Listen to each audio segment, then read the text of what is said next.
RJD के लोग जो पिछले 30 वर्ष से मुसलमानों के रहनुमा होने का दावा कर रहे हैं, मैंने उनको आज इस सभा और इस मंच के जरिए ये चुनौती दी। तुम पहले मुसलमानों का जिनका वोट लेते रहे हो 30 वर्ष से, उसका हक मारी बंद करो और हिम्मत हो तो उनको आबादी के हिसाब से टिकट देके दिखाओ। अगर वो स्वीकार कर लें तो बिल्कुल जो मुस्लिम उम्मीदवार को खड़ा करेंगे, हम लोग वहाँ मुस्लिम नहीं लड़ाएंगे।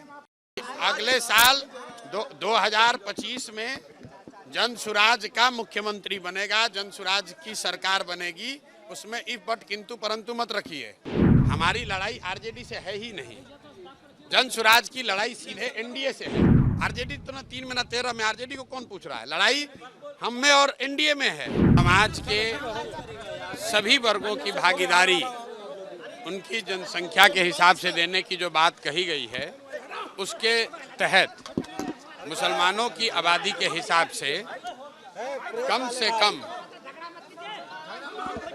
कम 40 विधानसभा सीटों पर मुसलमान समाज के काबिल लोगों को चुनाव लड़ाने का ऐलान पहले से किया गया है। और ये जो जनसुराज में पहले से अन्य वर्गों के लिए बात कही गई है, उसके अनुरूप है, ये कोई अलग नहीं है। दूसरी बात जो मैंने कही आरजेडी वाली, आरजेडी के लोग जो पिछले 30 वर्ष से मुसलमानों के रहनुमा होने का दावा कर रहे हैं, मैंने उनको आज इस सभा और इस मंच के जरिए ये चुनौती दी और आपके जरिए भी कह रहा हूँ।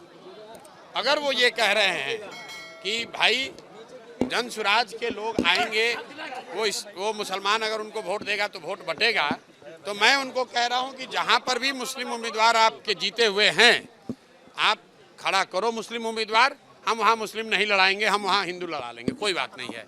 तुम पहले मुसलमानों का जिनका वोट लेते रहे हो 30 वर्ष से, उसका हक मारी बंद करो और हिम्मत हो तो उनको आबादी के हिसाब से टिकट देके दिखाओ।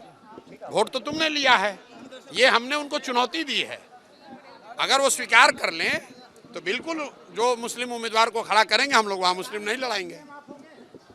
अरे भैया, दल बना नहीं और आप सीएम कौन होगा? अगले साल 2025 में जन सुराज का मुख्यमंत्री बनेगा, जन सुराज की सरकार बनेगी, उसमें इफ बट किंतु परंतु मत रखिए।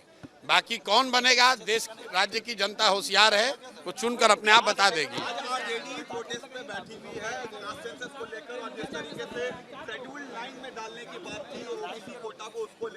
भाई, आरजेडी को जो करना है करे, हमारी लड़ाई आरजेडी से है ही नहीं, जन सुराज की लड़ाई सीधे एनडीए से है।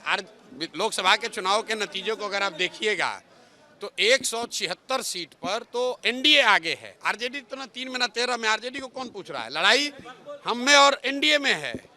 आरजेडी चाहे धरने पर बैठे या चाहे जाकर अनशन पर बैठ जाए।